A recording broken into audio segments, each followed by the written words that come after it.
existem termopares de haste, termopares de fio. Os termopares de controle são esses que vão estabelecer a elevação da temperatura com o tempo, para que aquela curva chamada de incêndio padrão seja estabelecida aqui na face aquecida da parede.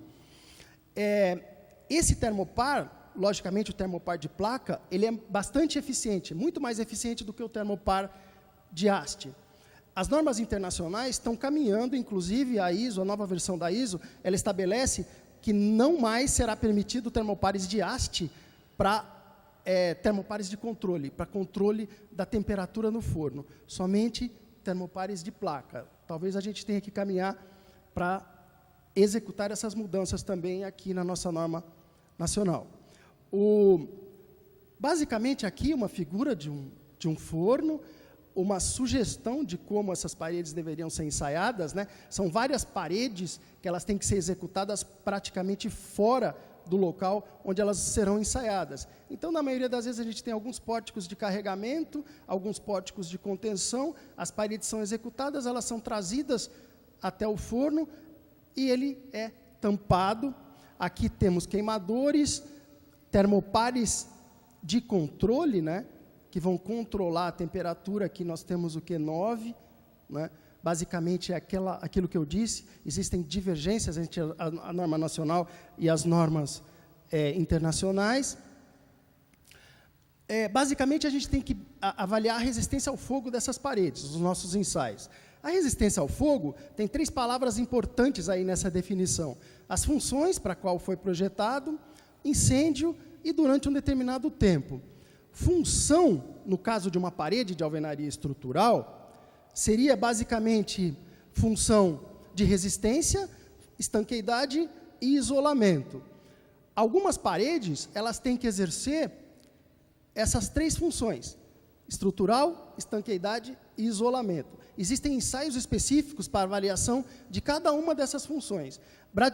Praticamente, esses ensaios estabelecem tempos. Qual é o tempo que a resistência estrutural foi alcançada? Qual é o tempo que a estanqueidade foi, no caso, vencida da parede? Qual o tempo que o isolamento também foi vencido dessa parede? O menor desses tempos, no caso, seria, no caso de uma parede que executasse ou fosse projetada para exercer as 3 funções, seria a resistência ao fogo daquela parede. O incêndio, é o que foi dito aqui também, na maioria das vezes, é uma elevação, logicamente, é uma elevação da temperatura com o tempo. O que a gente usa aqui no nosso país, na nossa norma nacional, é a ISO 834, muito parecida com a norma americana, a STM E119, que está aqui em azul. Então, para nós, o incêndio em laboratório é essa elevação de temperatura com o tempo controlada. De 0 a 5 minutos, o equipamento tem que ser capaz de elevar a temperatura até 600 graus. Essas funções de projeto, na verdade, o nosso objetivo, né, futuro, é que cada fabricante de bloco, ele estabeleça uma indicação no seu produto em relação ao R, ao E e ao I. Resistência, estanqueidade e isolamento.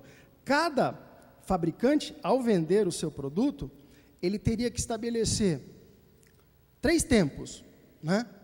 Aquele produto alcança 60 minutos em relação à resistência ao fogo, estrutural. Aquele produto alcança 90 minutos em relação à estanqueidade e alcança 90 minutos em relação ao isolamento.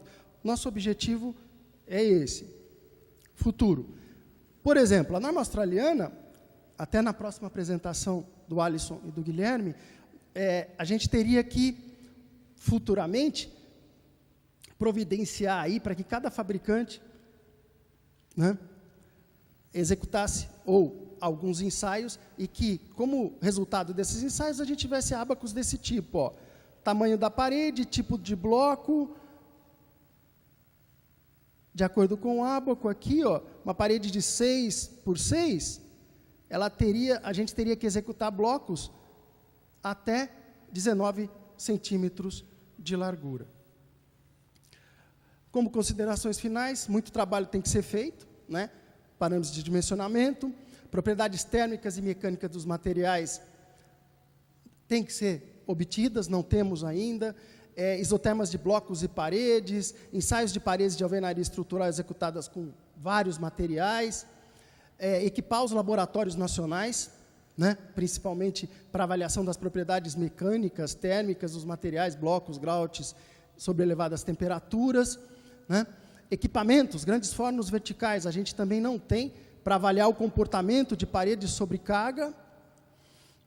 Normatização nacional sobre a alvenaria em situação de incêndio, né? Seria o ideal a etapa final de todos esses trabalhos descritos, todos esses ensaios, todos os nossos materiais caracterizados, todas as nossas paredes ensaiadas, né? Utopia? Não sei. É o primeiro passo, talvez, hoje, né? Mas, momentaneamente, a sugestão é adotar procedimentos de dimensionamento internacionais e tentar adaptá-los às nossas situações atuais do nosso país, né? Aqui na Unicamp, a gente tem várias pesquisas em curso, né? As nossas parcerias aí, as duas USPs, a de São Carlos, a Poli, a Universidade Federal de São Carlos, agora também, essas parcerias são muito importantes. Através dessas parcerias é que a gente tem conseguido vários resultados importantes em relação à alvenaria estrutural em situação de incêndio e aos outros materiais também, né? A gente pretende e está já avaliando resistência mecânica residual de blocos, né, nesses projetos conjuntos, groutes e argamassas, prismas, pequenas paredes, grandes paredes ainda não temos fornos para isso, né? Recuperação de estruturas, de alvenaria estrutural pós-incêndio, também é uma linha de pesquisa bastante importante. Resistência de aderência, né, residual do bloco, até o Luiz comentou, importante que isso seja avaliado, tem alguns alunos envolvidos nesse projeto. A resistência mecânica residual de prismas, blocos, pequenas paredes, revestimento, enchimento do bloco, em relação à contribuição na resistência ao fogo das paredes, materiais de proteção, né, como que eles seriam avaliados. Aqui a referência, que foi um dos primeiros trabalhos aí, no caso o trabalho da Helena de mestrado, né? E até tem um artigo publicado aqui na revista Ambiente Construído, onde todo o trabalho dela está descrito. Agradeço, não posso deixar de agradecer à FAPESP, né? Ao CNPq, que muito nos tem apoiado, e principalmente aos nossos apoiadores, né? Agradeço bastante ao professor Guilherme, professora Carla, o Wallinson, e todos os que nos ajudaram em relação a esse evento, né? O pessoal da Anicer, da ABS, da Bloco Brasil, da ANTAC, do Ibracon, da Sevir, a FIREC, não sei se o Silvio está por aqui, ele falou que viria, mas acabou não vindo, a CBIC e todos os nossos apoiadores. Muito obrigado.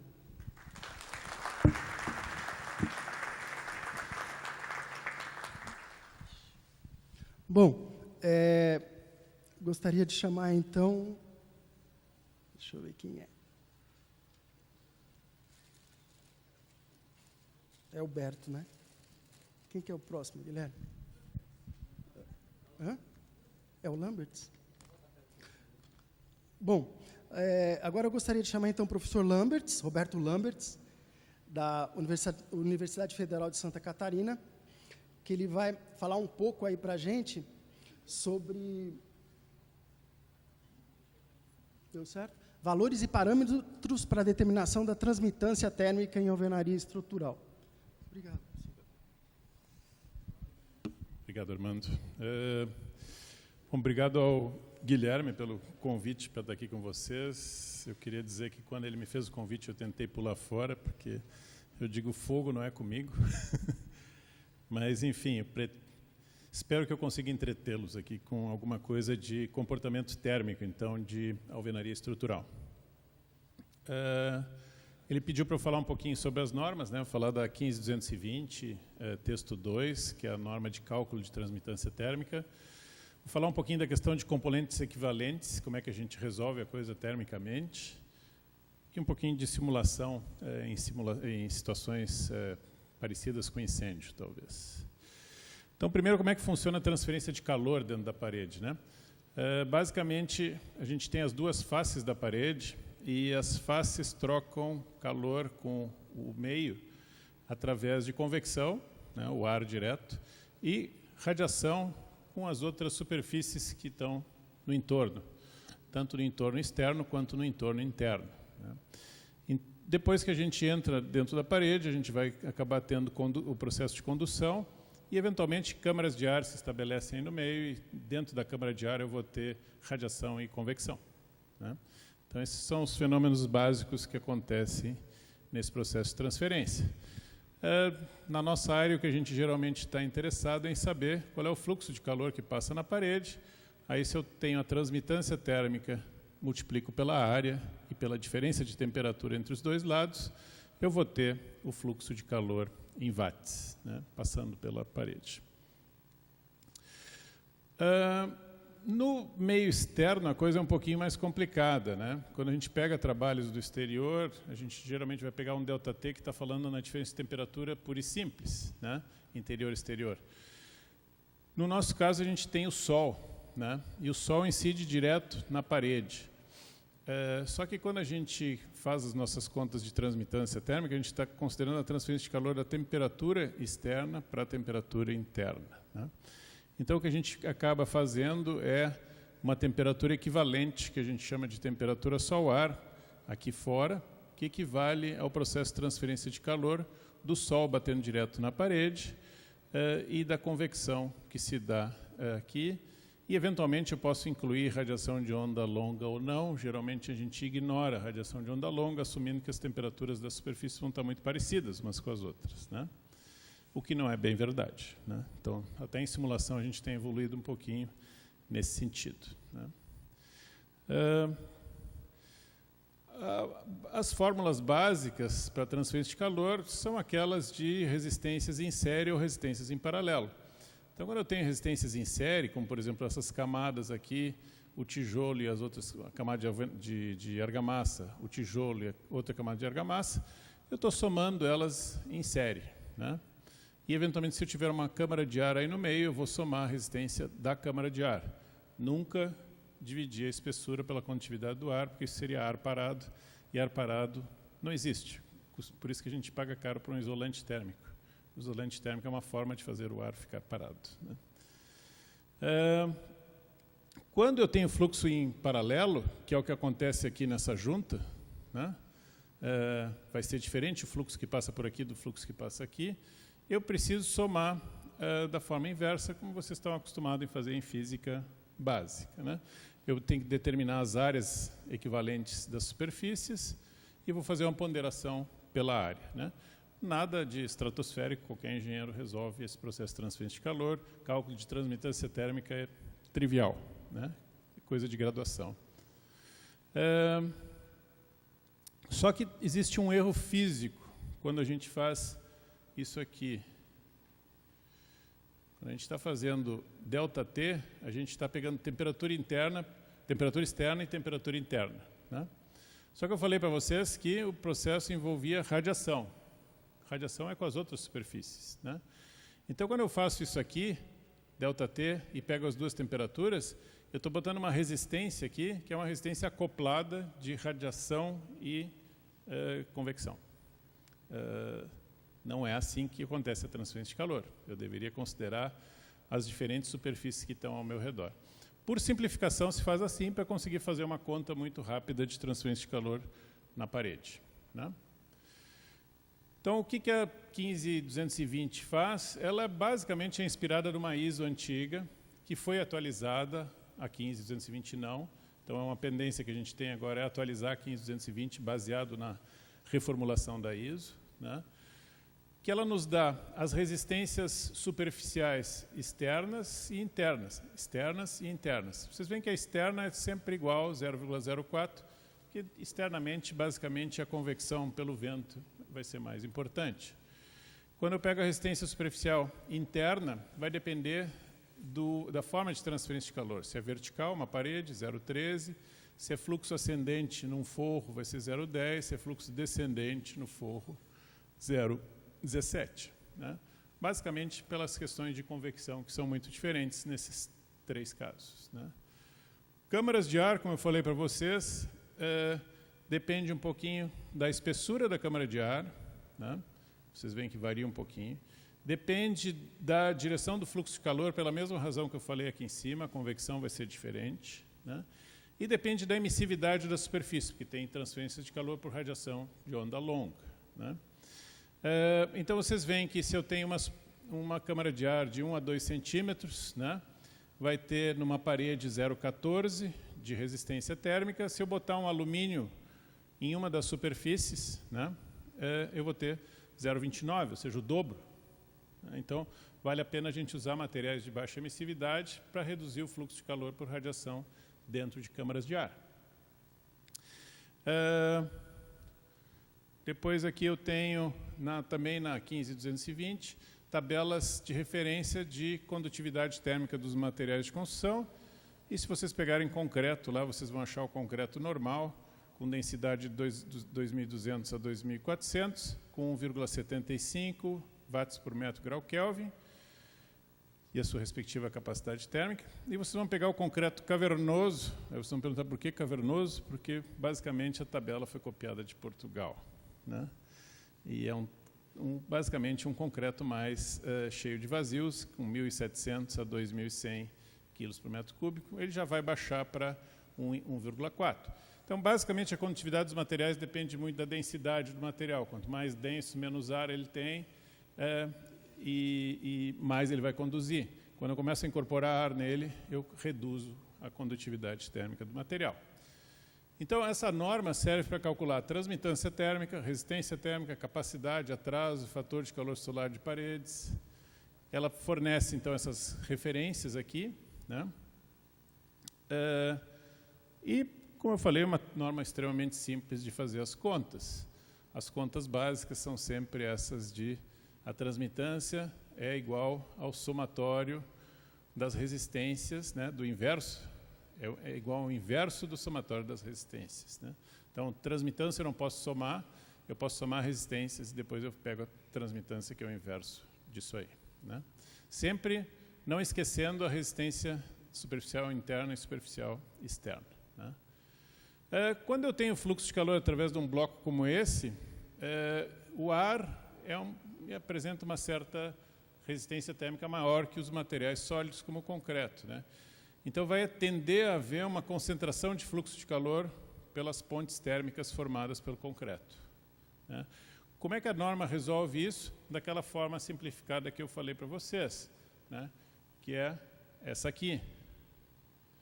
Ao fazer isso, eu vou obter resultados diferentes se eu pegar e somar, considerar em paralelo essa câmara de ar, esse concreto, essa câmara de ar, e depois somar em série essa camada com essa, do que se eu fizer esse componente aqui, esse aqui. Pequenas diferenças que vão se agravar mais quando eu tenho isolantes térmicos no meio da minha solução.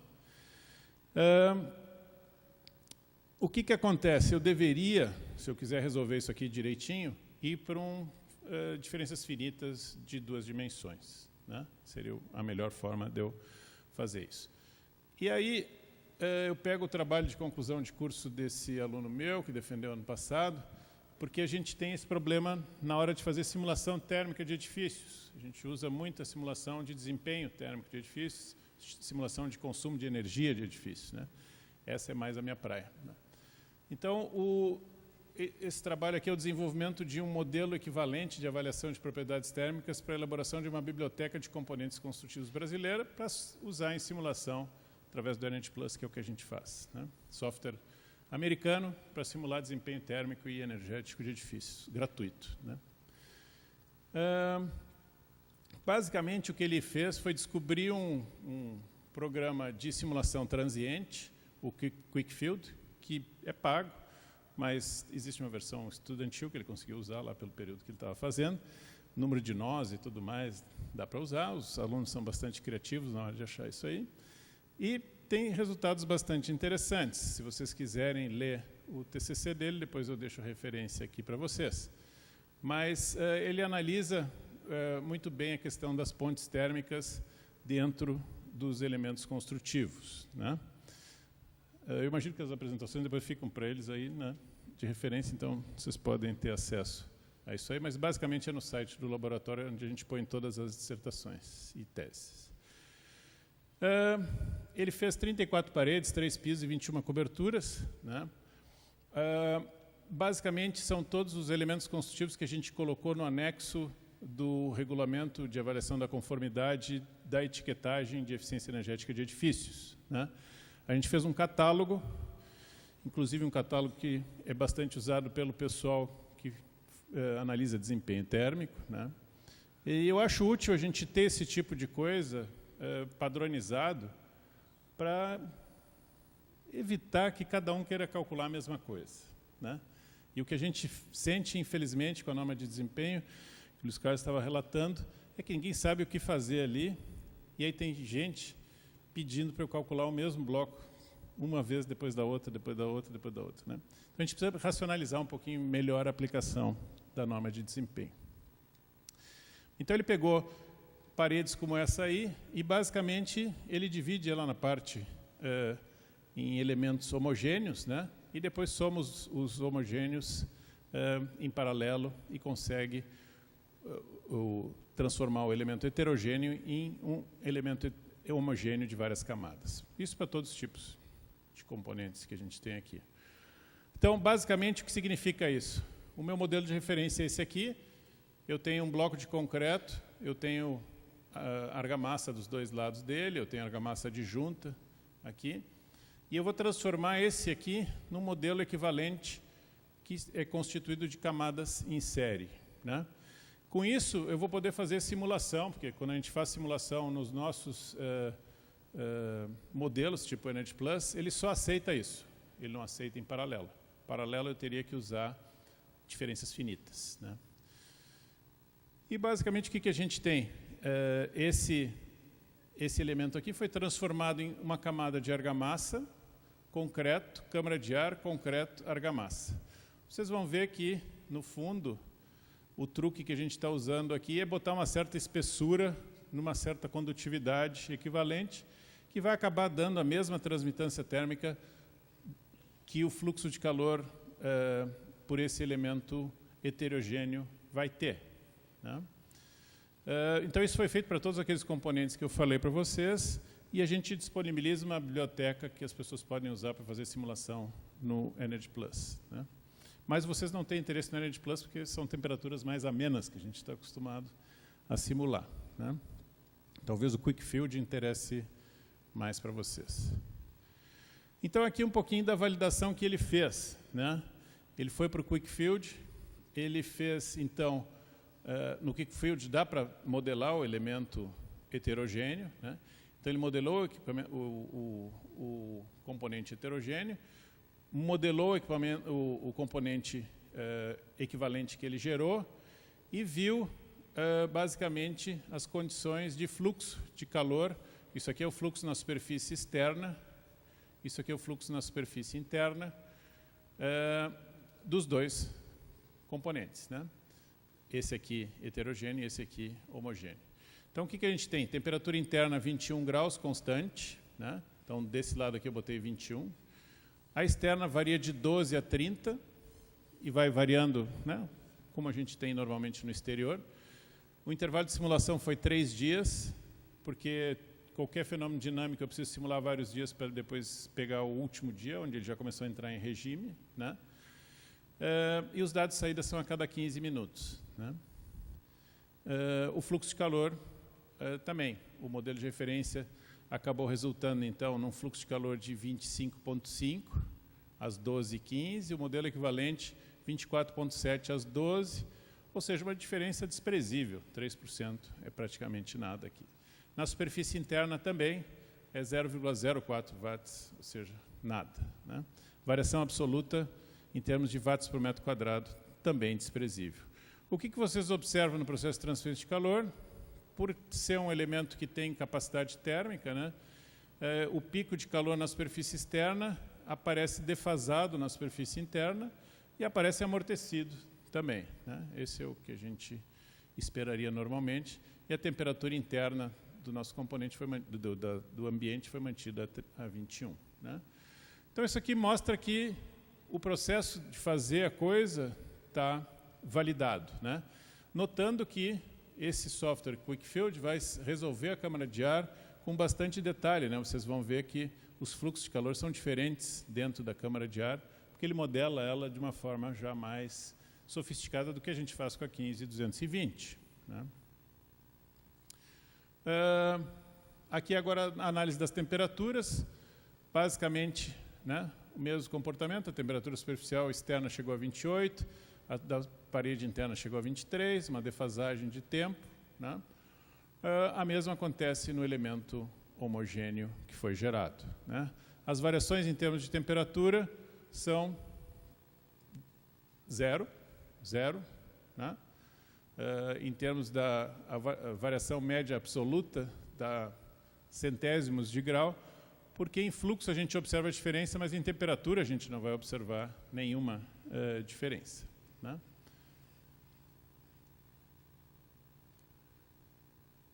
Parte do trabalho dele foi validar também isso na simulação do Energy Plus, e vocês veem que aqui, no caso, foi simulado uma caixinha, né, 6 metros por 6 metros, com 2,70, né, um ambientezinho pequeno, com esse elemento, o bloco de concreto, aí, modelado através do SketchUp plugin do Euclid.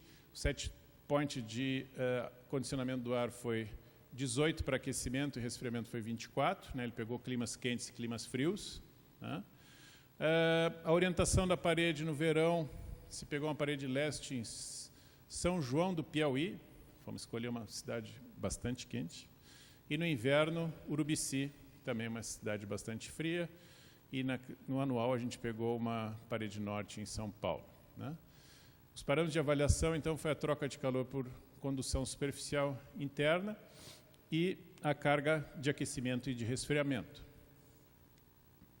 Então, basicamente, o que ele fez foi modelar o modelo de referência como um elemento homogêneo, que foi desenvolvido a partir do QuickField, né? E um elemento heterogêneo, que a única coisa que vocês conseguiriam fazer no Energy Plus seria criar 3 paredes diferentes para simular, né? Então, eu poria áreas diferentes para cada parede diferente, e cada parede dessas, no fundo, essa aqui talvez seja, ou melhor, a maior parte delas vai ser argamassa externa, o concreto, depois a câmara de ar, depois concreto e depois a argamassa interna.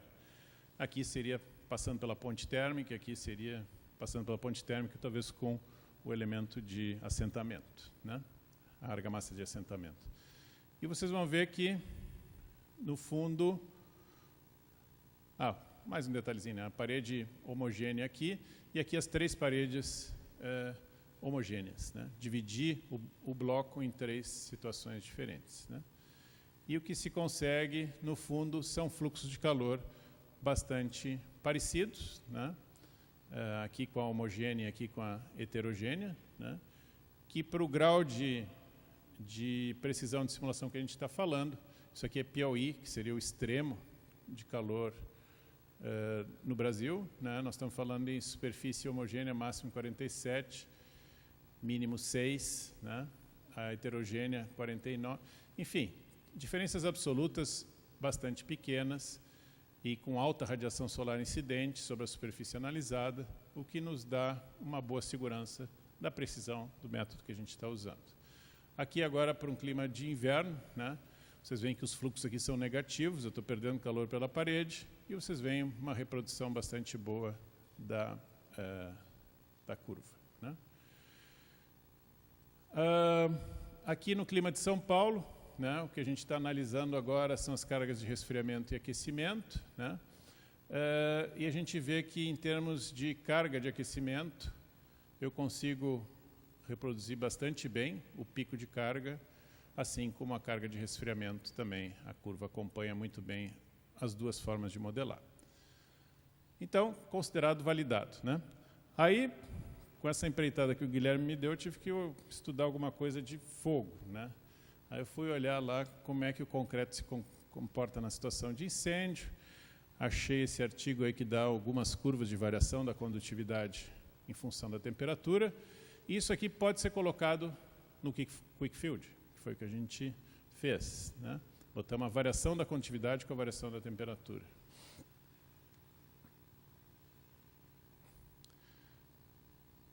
Outro aqui também, esse já é um artigo mais recente, 2017, né?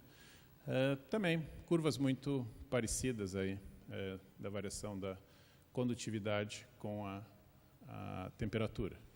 Então, o que acontece na situação de incêndio? Sobe a temperatura, vai diminuir a densidade e diminui a condutividade térmica, né? Porque, no fundo, eu estou começando a secar os vazios, que estavam eventualmente cheios de água, estou criando câmaras de ar seca, que são mais isolantes, né? E também, quando o material vai começar a degradar, ele também vai começar a criar mais câmaras de ar. Então, existe um processo de isolamento crescente com incêndio, pelo menos no início. Depois eu não sei o que acontece, aí vocês é que tem que... Depois cai. Depois cai. Então, o Quick Field, aí, só para vocês saberem o que ele é, quem quiser entrar nele, né? Basicamente, é uma empresa dinamarquesa, né? É um programa computacional baseado em elementos finitos. Tem diversos outros, vocês devem ter na universidade de vocês, certamente usado pelo pessoal de estruturas, que nunca usa a parte térmica desses programas. Então, são programas que estão aí, precisa fazer o acoplamento, né? Normalmente, a engenharia civil vai usar a parte de deformações e tudo mais, a engenharia mecânica vai usar temperaturas. Vocês têm que juntar os dois e vocês certamente vão conseguir soluções adequadas, né?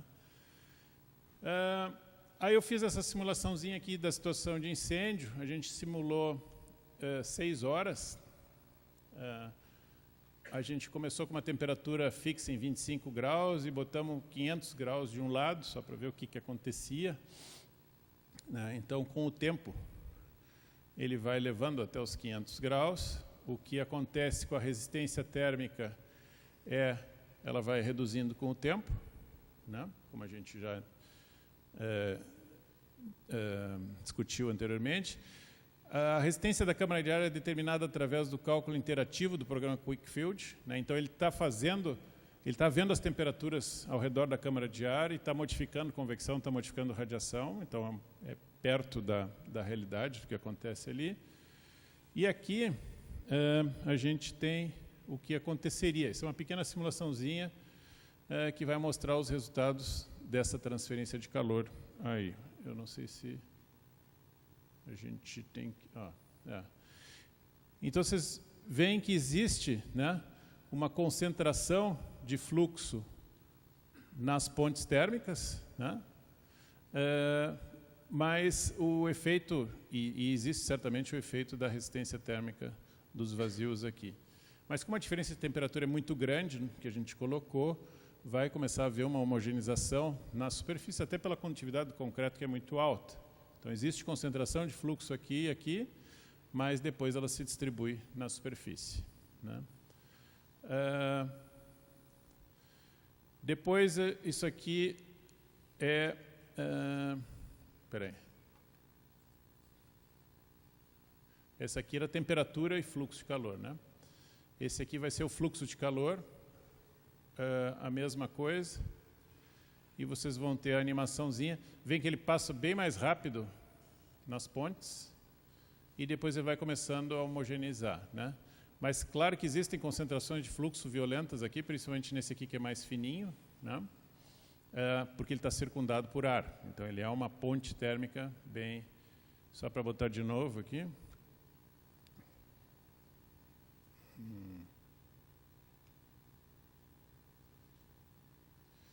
Né? Ele passa rapidão pela ponte e depois vai estabelecendo e vai tender a homogeneizar do outro lado, mas o ponto crítico certamente são as pontes que vão dar, provavelmente, situações de ruptura para vocês, né? É ali que acontece o problema. Era isso, então. Muito obrigado.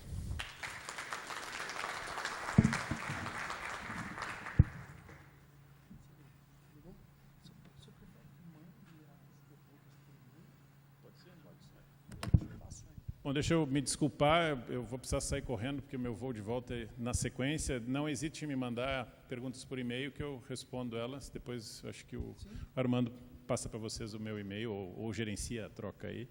E a apresentação fica disponível para vocês. Desculpe a saída às pressas. Obrigado.